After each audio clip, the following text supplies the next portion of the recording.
ఒక వ్యక్తి గురించి మీకు చెప్తాను. ఇది వచ్చింది ఏంటి అని కంగారు పడక్కర్లేదు, ఇది కరెక్ట్గానే నేను పెట్టాను. ఈ అమ్మాయి చందన దీప్తి 2012లో 21st సెంచరీ ఐఏఎస్ అకాడమీ నుంచి ఐపీఎస్ సాధించినటువంటి వ్యక్తి. మన తెలంగాణ క్యాడర్లోనే ఉంది. అండ్ దిల్సే అనే ఒక ఇంటర్వ్యూస్ చూస్తూ ఉంటారు కదా మీరు. ఆ ఇంటర్వ్యూలో ఒక చెప్పినటువంటి మాటని అక్కడ కొటేషన్గా పెట్టేశారు, థంబ్నెయిల్గా పెట్టేశారు. నాకు లవ్ మ్యారేజ్ చేసుకోవాలంటే ఇష్టం, కానీ ఆవిడ అలా చేసుకోలే. కానీ అని కూడా ఉంది కదా అక్కడ. ఇప్పుడు ఆమె ఏంటి, ఎస్పీ, రైల్వే పోలీస్ సికింద్రాబాద్లో ఎస్పీగా ఉంది. అండ్ ఈ వ్యక్తి ఆమె హస్బెండ్ రీసెంట్గా మ్యారేజ్ అయింది. లవ్ మ్యారేజ్ చేసుకోవాలని ఉంది, కానీ అని కూడా ఉంది కదా. ఆ మ్యారేజ్ అరేంజ్డ్ మ్యారేజ్. ఆ అబ్బాయి ఏమో అతను హస్బెండ్. ఆ హస్బెండ్కి ఈ మన జగన్మోహన్ మావయ్య ఉన్నాడు కదా, ఈ జగన్ మావయ్యకి ఈ కజిన్ అనమాట.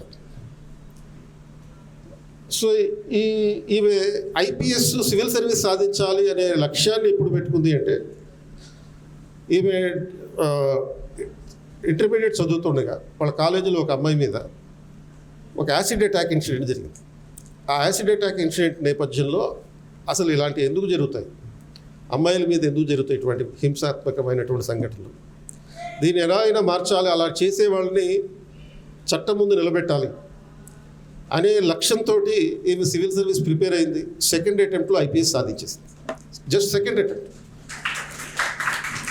ఇంజనీరింగ్ కంప్లీట్ చేసి సెకండ్ అటెంప్ట్లో సాధించింది. And she loves education. ఇవాడికి ఉన్నటువంటి మరొక ప్రత్యేకమైనటువంటిది ఏంటంటే, చదివించడం అనేటటువంటిది చాలా ఇష్టమైనటువంటి విషయం అమ్మాయి. సో ఇట్లా she is always in touch with the people and she is described as the people's police. Medak జిల్లాలో పోలీస్ ఎస్పీగా పనిచేసింది గతంలో.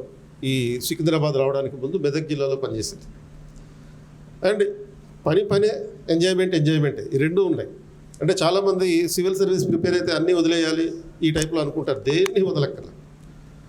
ఒకవైపు నీ ప్రిపరేషన్ చేసుకోవచ్చు, ఇంకొక వైపు ఇలా ఎంజాయ్మెంట్ కూడా చేసుకోవచ్చు. దానికి ఒక టైం పెట్టుకోవాలి. కాకపోతే ఇప్పుడు మనని డిస్టర్బ్ చేసేది ఏంటి, జనరల్గా మన చదువులో అంటే ఈ మొబైల్ యాప్స్ మనని డిస్టర్బ్ చేస్తుంటాయి. యూజువల్గా మనం మొబైల్ డిస్టర్బ్ చేస్తుంది అనుకుంటాం, కానీ మొబైల్ యాప్స్ మనని డిస్టర్బ్ చేస్తుంటాయి. సో దీనికోసం మనం చేయాల్సింది ఏంటి అంటే, ఒక డిజిటల్ పరంగా ఈ డిస్ట్రాక్షన్స్ వచ్చేటటువంటి ఏవైతే ఉన్నాయో, డిజిటల్ డిస్ట్రాక్షన్స్ ఏవైతే ఉంటాయో, ఆ డిజిటల్ డిస్ట్రాక్షన్స్ని తగ్గించుకోవడానికి డిజిటల్గా మనం దాన్ని కొంచెం దూరంగా పెట్టి ఒక టైం ప్రకారం మనం ఆ మొబైల్ ఫోన్ను వాడుకుంటే మంచిది. టైం ప్రకారం ప్రతిరోజు సాయంత్రం 4:30 నుంచి 5:30 మధ్యకాలంలో మీరు మొబైల్ వాడుకుంటానని చెప్పి మీ మీద మీరే ఒక ప్రామిస్ చేసుకోండి. ఒకవేళ మీరు కనుక సివిల్స్ ప్రిపేర్ అవ్వదలుచుకుంటారు. ఎందుకు ఈ 4:30 to 5:30 ఎందుకు సాయంత్రం అని అంటే, అది మోస్ట్ అన్ప్రొడక్టివ్ టైం, కొంచెం బోర్ కొట్టే టైము, తర్వాత కొంచెం డల్గా ఉండే టైము, సన్సెట్ అవుతూ ఉండేటటువంటి టైము. ఆ టైంని ఈ రకంగా వేస్ట్ చేయొచ్చు కావాలని.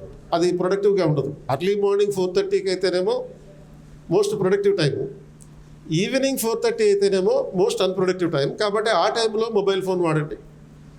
మీరు కనుక సీరియస్గా ఐఏఎస్ ప్రిపేర్ అవ్వాలి అనుకుంటే మాత్రం ఇది కంపల్సరీగా చేయాలి.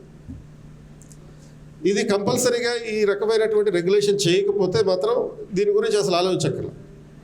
ఈ అమ్మాయిని చూశారు కదా, ఎంత నార్మల్గా ఉంది.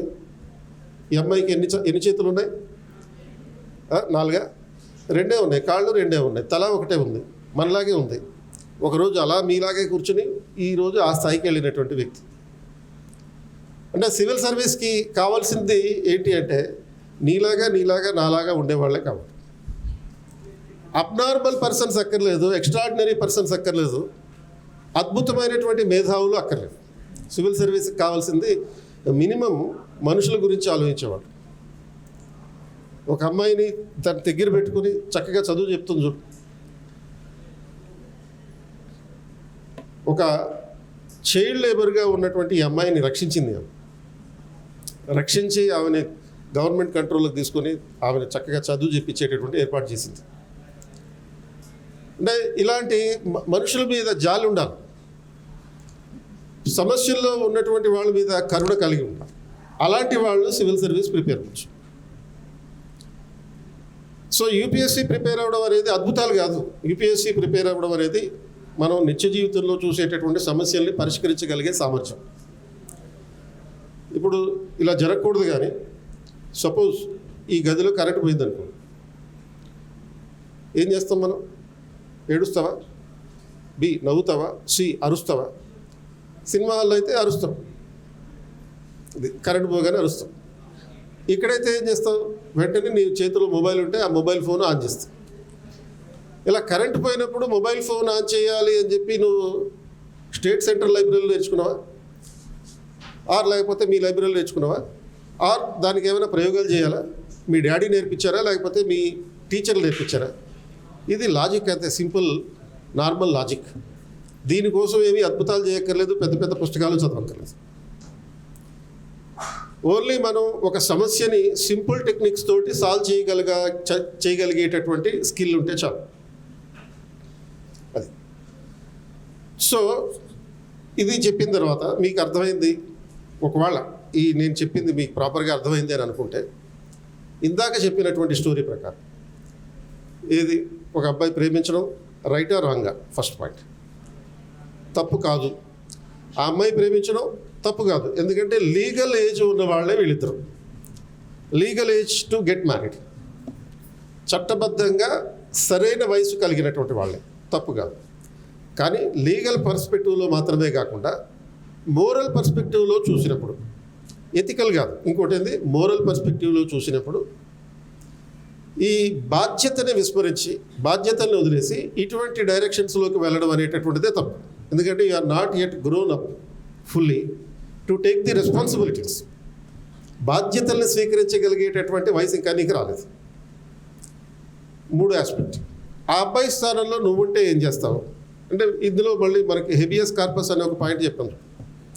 హెబియస్ కార్పస్ రిట్ ఇష్యూ చేయించడం అనేటటువంటిది పర్ఫెక్ట్ మెథడ్. ఎందుకంటే మనం పాలిటీలో నేర్చుకుంటాం, మన సివిల్ సర్వీస్ ఎగ్జామ్ ప్రిపరేషన్లో ఒక కీ సబ్జెక్ట్ ఇండియన్ పాలిటీ. ఆ ఇండియన్ పాలిటీలో ఫండమెంటల్ రైట్స్లో మన హక్కులు ఎలా కాపాడుకోవాలి, రైట్ టు లైఫ్ని ఎలా కాపాడుకోవాలి అని చెప్తూ మనకి రిట్స్ అన్నీ ఉంటాయి. హెబియస్ కార్పస్ అనే రిట్ ఉంటుంది.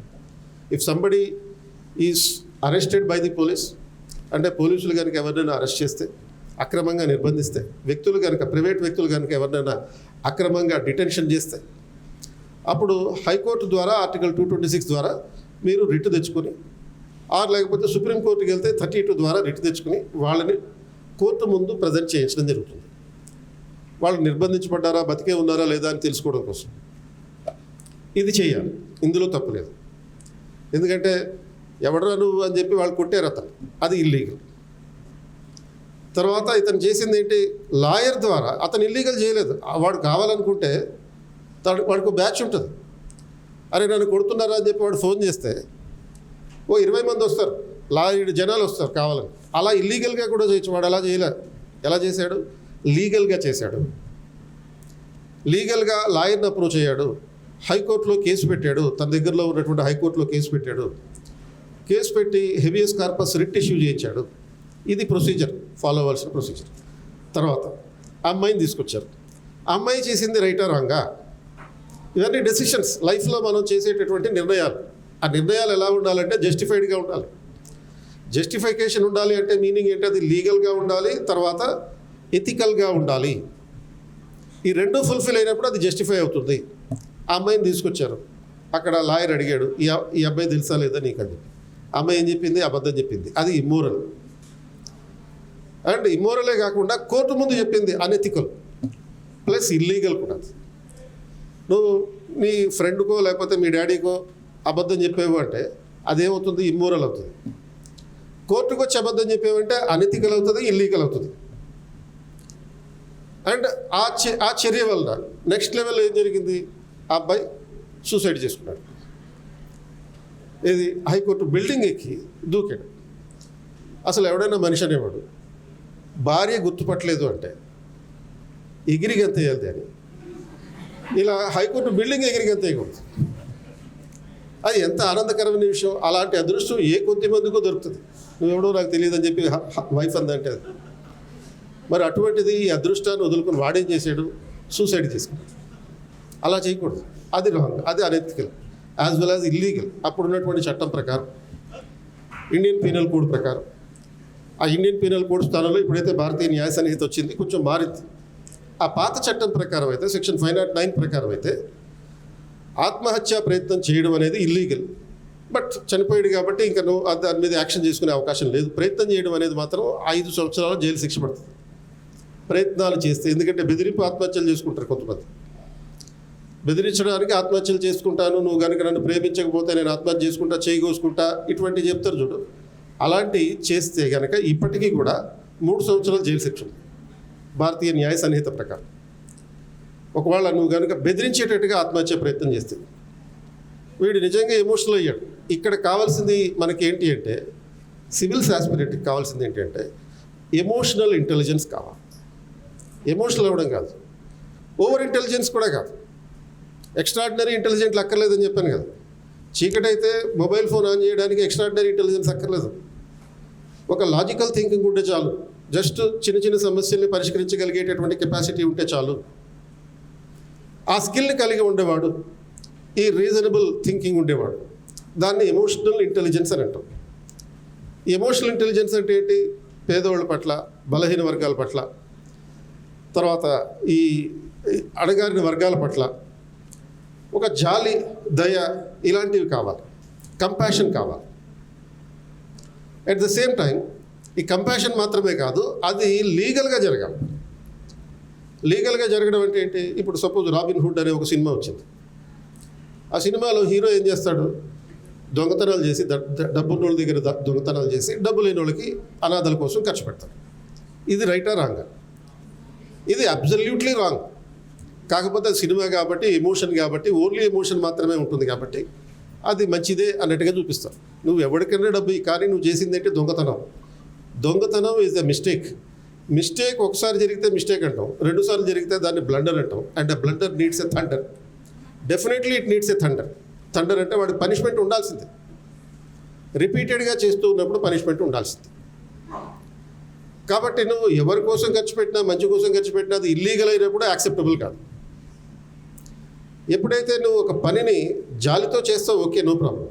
ఈ అమ్మాయి చేస్తుంది చూడండి, పేదవాళ్ళ కోసం పనిచేస్తుంది, అనాథుల కోసం పనిచేస్తుంది, చైల్డ్ లేబర్ ఎరాడికేషన్లో ఉంది. అట్ ద సేమ్ టైం ఆ చైల్డ్ లేబర్ ఎరాడికేషన్ అంటే పిల్లల మీద ప్రేమ అనేది మాత్రమే, ఎమోషన్ మాత్రమే కాదు, ఏం చేసినా లీగల్గా చేస్తుంది, రూల్స్ ప్రకారం చేస్తుంది. And child labour eradication act ప్రకారం చేస్తుంది. 1986లో మనకి చైల్డ్ లేబర్ ఎరాడికేషన్ యాక్ట్ ఉంది. ఆ యాక్ట్ ప్రకారమే చేస్తుంది తప్ప మనకి సినిమాలో చూపించేటట్టుగా చైల్డ్ లేబర్ ఉన్న చోటుకి వెళ్ళి ఆ పిల్లల్ని పని చేయించే ఒక ఓనర్ ఉంటాడు కదా, వాడి మీద కొట్టేసి, వాడి మీద ఫైటింగ్ చేసేసి, ఇటువంటివి చేయరు. నువ్వు ఫైటింగ్ చేయడం అంటే చేతులతో కాదు చేయడం, చట్టంతో ఫైటింగ్ చేయాలి. చట్టమే నీ ఆయుధం. సో నీకు ఎమోషన్ ఉండాలి, పేదవాళ్ళంటే జాలి ఉండాలి. అట్ ద సేమ్ టైం పేదలకి సహాయం చేయాలనేటటువంటి యాటిట్యూడ్ ఏదైతే ఉందో ఆ యాటిట్యూడ్ లీగల్గా ఉండాలి. అప్పుడు నీ యాక్షన్ జస్టిఫై అవుతుంది. అంటే ఎమోషన్ ఉండడం అనేదేమో ఏది ఒక ఎథికల్ పర్స్పెక్టివ్, దాన్ని లీగల్గా చేయడం అనేదేమో ఇంకొక పర్స్పెక్టివ్, జ్యుడిషియల్ పర్స్పెక్టివ్ అవుతుంది. ఈ రెండు కలిపితే జస్టిఫికేషన్ అవుతుంది. నీ నిర్ణయం, నీ చర్యలు కరెక్ట్ అవుతుంది. లేకపోతే ఈ రెండిట్లో ఏది మిస్ అయినా కానీ నువ్వు సివిల్ సర్వీస్కి ఉపయోగపడు. సో ఆ సిచ్యువేషన్లో నేనుంటే కనుక ఏం చేయాలి అని అంటే, అమ్మాయిలు అయితే నా రెస్పాన్సిబిలిటీ ప్రకారం నేను లీగల్ ఏజ్ ఉన్నప్పటికీ కూడా ఎథికల్ రెస్పాన్సిబిలిటీ తోటి నాకు ఒక మంచి ఉద్యోగం వచ్చేదాకా, నా కాళ్ళ మీద నేను నిలబడేదాకా ప్రేమలో పడను, లేకపోతే ఇలాంటి మధ్యంతరంగా పెళ్లి చేసుకున్నాను. అందులో లీగల్గా అయితే కరెక్టే, కానీ ఎథికల్గా కరెక్ట్ కాదు. ఎందుకంటే రెస్పాన్సిబిలిటీ లేదు అక్కడ. నీకు ఒక మంచి ఆదాయం వచ్చేటటువంటి సోర్స్ లేదు. చాలామంది అంటారు, సపోజ్ మీరు ఇంటికి వెళ్ళి అడగండి, మమ్మీ నేను ఐఏఎస్ ప్రిపేర్ అవుతాను, అదేదో నీ ఇష్టం ఏది ప్రిపేర్ అయితే అది అన్నారనుకో, నీ అంత అదృష్టవంతులు లేరు. కానీ ఒకవేళ ఆ అమ్మాయి ఉండి నీకు ఐఏఎస్లు ఏంది, ఏదో ఒక పెళ్లి చేసుకుని నీకు పంపిద్దాం అనుకుంటే అన్నారనుకో, అది వదిలిపెట్టద్దారు. ఈ అమ్మాయి అటువంటి ఎక్స్పీరియన్స్ కూడా చేసింది. ఈ అమ్మాయి ఇంటర్మీడియట్లో ఎంపీసీ జాయిన్ అయినప్పుడు ఐఐటి ప్రిపేర్ అవుదాం అనుకుంది. అయితే వాళ్ళ టీచర్ ఎవరైతే ఉంటారో ఆ టీచర్, నీకు ఐఐటి రాదమ్మా, నువ్వు జస్ట్ ఎంసెట్ రాస్తే సరిపోతుంది, నీకు మ్యాథ్స్ పెద్దగా రాదు కాబట్టి. ఈ అమ్మాయి ఒకటే డిసైడ్ చేసుకుంది ఆ రోజున, నువ్వు అమ్మాయి అయినంత మాత్రం నాకు మ్యాథ్స్ రాదంటావు నువ్వు. నేను ఎలా అయినా సరే ఐఐటీనే అవుతాను అని ఆ రోజు ఫిక్స్ అయింది, ఐఐటీ సాధించింది. Every girl should do that. అంటే జనరల్గా మీరు సివిల్స్ ప్రిపేర్ అవుతాను ఇటువంటి అన్నప్పుడు ఖచ్చితంగా దాన్ని చూసి వ్యతిరేకించే వాళ్ళు ఉంటారు, వెక్కిరించే వాళ్ళు కూడా ఉంటారు. ఎవరో కాదు, మన చుట్టాలు, చుట్టుపక్కల వాళ్ళు. ఫస్ట్ మన పేరెంట్స్ మీ పనులు ప్రిపేర్ చేపిస్తా అన్నా కానీ వాళ్ళని డిస్కరేజ్ చేసేది ఈ చుట్టాలు, చుట్టుపక్కల వాళ్ళే. ఎవడో కాదు. వేలు విడిచిన మామయ్య ఉంటాడు చూడు, వీడికి వచ్చే మార్కులకి ఎందుకు అనవసరంగా ఐఏఎస్లు ఈఏఎస్లు డబ్బులు వేస్ట్. డిగ్రీలో ఎన్నెన్నో మార్కులు రాని నీకు ప్రాబ్లం లేదు, 40 మార్కులు రాని నో ప్రాబ్లం, పాస్ అయ్యేవా లేదో చాలేదు. ఐఏఎస్ ప్రిపేర్ అయ్యేవాడు యాటిట్యూడ్ వేరే ఉంటుంది. మీరు సినిమాలు చూస్తారు, క్రికెట్ ఆడతారు, ఐపీఎల్ చూస్తారు, సప్పట్లు కొడతారు. ఎగ్జామ్ ముందు రోజు ప్రిపేర్ అవుతారు అండ్ నెక్స్ట్ డే ఎగ్జామ్ రాస్తారు, 2 నెలల తర్వాత రిజల్ట్ వస్తుంది, పాస్ అవుతారు. ఎన్ని రోజులు చదివారు మీరు?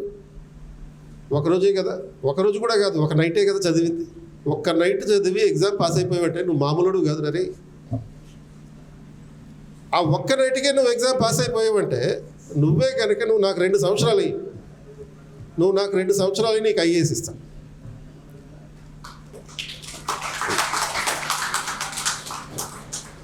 అలాంటి స్కిల్ ఉన్నటువంటి నువ్వు ప్రతిరోజు ఒక నియమ ప్రకారం, ఒక నిబద్ధత ప్రకారం, ఒక యజ్ఞంలాగా, ఒక తపస్సులాగా 2 సంవత్సరాలు తపస్సు చేసావంటే ఖచ్చితంగా ప్రతి ఒక్కడికి ఐఏఎస్ అయ్యే ఛాన్స్ ఉంటుంది. ఇందులో ఏ తేడా వచ్చినా కానీ మళ్ళీ తేడా వచ్చేస్తుంది. 2 సంవత్సరాల పాటు నువ్వు నాతోటి ఉండి, నా దగ్గర ఉండి, ప్రతిరోజు ప్రిపేర్ అవుతూ, చదువుతూ, ఆన్సర్ రైటింగ్ చేస్తూ, దాన్ని ఇవాల్యుయేషన్ చేయించుకుంటూ ఖచ్చితంగా 2 సంవత్సరాలు ప్రిపేర్ అవ్వు, 3వ సంవత్సరంలో నీకు ఐఏఎస్ రాకపోతే అప్పుడు. కాబట్టి ఇది ఎవరెవరికో వచ్చేది కాదు, మనలాంటి వాళ్ళకి వచ్చేది. అందరూ సాధించిన వాళ్ళు కూడా వాళ్ళందరూ వీళ్ళే, నార్మల్గా నీలాగా నాలాగా ఉన్నటువంటి వాళ్ళే, ఎవరికో రాదు. అత్యంత సాధారణమైనటువంటి వాళ్ళకే. 90% మంది యూపీఎస్సీ సాధించేటటువంటి అభ్యర్థులు మన మిడిల్ క్లాస్కి చెందినటువంటి వాళ్ళే, ఎవరెవరో కాదు. కాబట్టి మనకు ఉండేటటువంటి కన్విక్షన్, ఆ కన్విక్షన్ ఉండాలి, ఆ కమిట్మెంట్ ఉండాలి. అండ్ ఒక్కసారి కమిట్ అయితే నీ మాట నువ్వే వినకూడదు. అలాంటి ఒక పట్టుదలతోటి కనుక ప్రిపరేషన్ మొదలు పెట్టాలి. ప్రిపరేషన్ అలా మొదలు పెడితే నిన్ను సాధించకుండా ఏ శక్తి ఆపలేదు. సో ఇది పాయింట్స్ గుర్తుపెట్టుకోండి. ప్రతి విషయాన్ని ఈ రకంగా థింకింగ్ చేయండి. మనం ఏం చూసినా సరే ఈ పర్స్పెక్టివ్లో థింకింగ్ చేయండి. ఒక చట్టబద్ధంగా మనం ఉండాలి. మనం ఏం చేసినా సరే, మన ఫ్రెండ్ని ఎవరో కొడుతున్నారు, అక్కడ కొడుతుంటే ఏం చేయాలి? వాడిని మనం ఇంకో 20 మందిని తీసుకెళ్ళి వాడిని కొట్టకూడదు. పోలీసులు బిల్లు 100కి కాల్ చేయి, వెంటనే 3 నిమిషాల్లో రెస్పాండ్ అవుతారు పోలీసులు. పరిగెత్తుకుంటూ వచ్చి ప్రిన్సిపల్ తీసుకెళ్ళు. ప్రిన్సిపల్ని చూడంగానే అక్కడ భయపడతారు. ప్రిన్సిపల్ ఏమి యుద్ధాలు చేయరు, కరాటే బ్లాక్ బెల్ట్ కాదు, కానీ ఆ పోస్ట్ అటువంటిది, అది చూడగానే భయపడేటటువంటిది. కాబట్టి ఇది లీగల్గా చెయ్యి, ఏదైనా సరే ఎథికల్గా ఆలోచించు. Definitely success will be yours. All the best.